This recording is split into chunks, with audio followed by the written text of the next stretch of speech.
Perkenalkan, nama saya Beni Sofi, NPMP 11447017.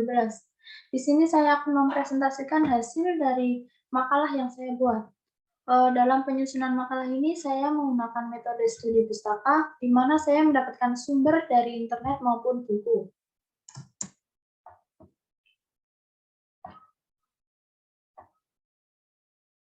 Latar belakang masalah. Secara juris formal, Pancasila ditetapkan sebagai dasar negara dan sumber dari segala sumber hukum negara.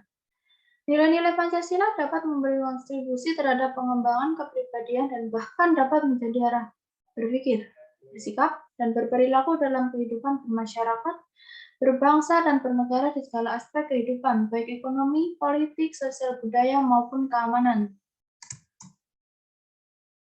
Dalam makalah ini akan membahas dua hal, yaitu Pancasila sebagai dasar negara dan pandangan hidup, serta contoh penerapan Pancasila dalam kehidupan sehari-hari.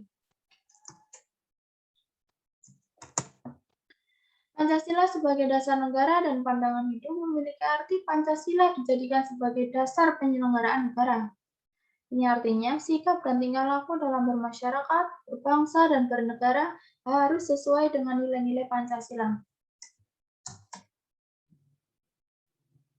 Nilai-nilai Pancasila. Sila pertama, ketuhanan yang Maha Esa. Sila pertama, Pancasila mengandung pengakuan atas keberadaan Tuhan sebagai pencipta alam, semesta beserta isinya.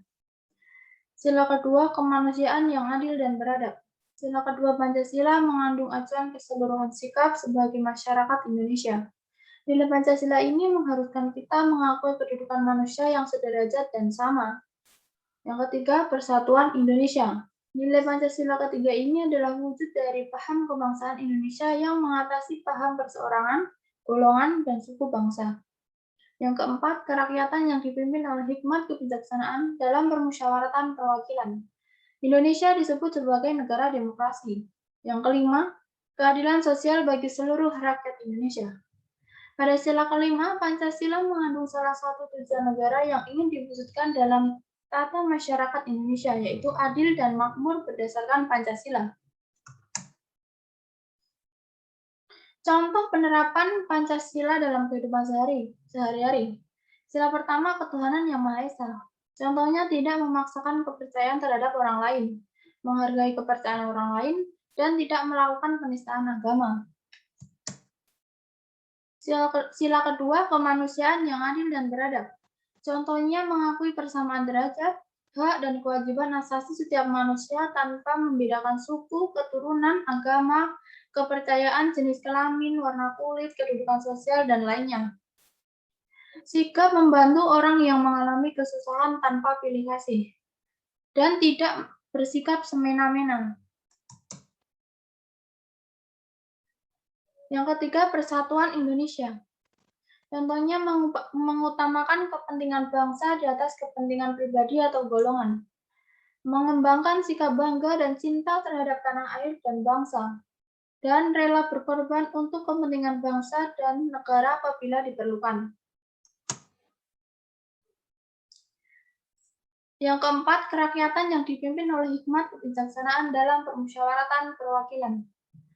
Contohnya selalu mengutamakan musyawarah untuk mencapai kesepakatan dalam menyelesaikan permasalahan, menghargai hasil musyawarah, dan tidak memaksakan kehendak atau pendapat pada orang lain. Yang kelima, keadilan sosial bagi seluruh rakyat Indonesia. Contohnya peduli dan membantu orang lain, menjunjung tinggi semangat kekeluargaan dan gotong royong, dan tidak melakukan perbuatan yang merugikan kepentingan umum.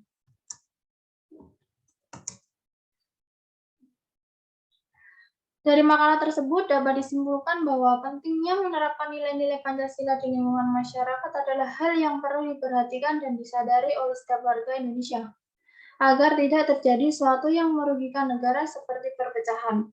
Pancasila hadir sebagai ideologi bangsa yang di dalamnya terdapat nilai-nilai yang penting untuk diterapkan dan diimplementasikan dalam lingkungan sekitar. Tanpa nilai-nilai Pancasila, setiap masyarakat tidak mempunyai pedoman untuk hidup berbangsa dan bernegara di tengah lingkungan Indonesia yang memiliki beraneka ragam budaya ini. Sekian dari saya, banyak salahnya mohon dimaafkan. Terima kasih.